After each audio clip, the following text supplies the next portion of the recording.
In 1870, William Stroudley took over as locomotive superintendent at Brighton Works. An order for 4 060s had already been placed, but he cancelled it. He favored his own designs and set an order for 2 engines.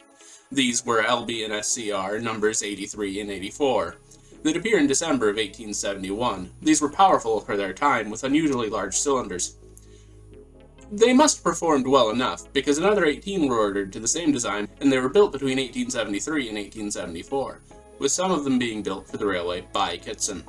Indeed, these engines would be the rough outline for every heavy goods engine throughout most of the UK, an 060 with large cylinders and small driving wheels.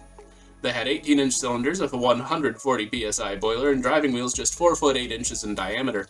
It seems that no significant changes were made to the C Class, which is both a good thing and a bad thing. Maintenance on an engine like this must have been cheap, and modernizing it may have driven up costs in things like making boilers. But they were also poor steamers, and a larger firebox would have likely solved this problem.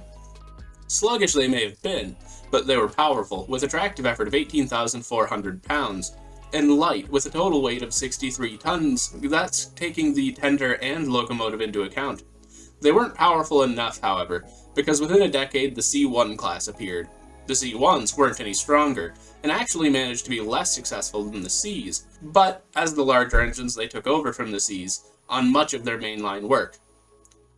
The Cs would find their home on secondary services and branch line work due to their light weight, keeping out of the spotlight until they were just too small to keep up. In 1901, withdrawals began, and in 1904, the class was extinct. Obviously, none survived, and the class were, if not failures, at least disappointments in their later years. They had a total lifespan of 33 years, which on the whole is fairly average for a steam engine, but for the railways of southern England that was actually quite young. As for appearances, I mean, just look at it. It's so small and, dare I say, cute. I've always been partial to the look of Stroudley locomotives, however, and I suppose this is no exception.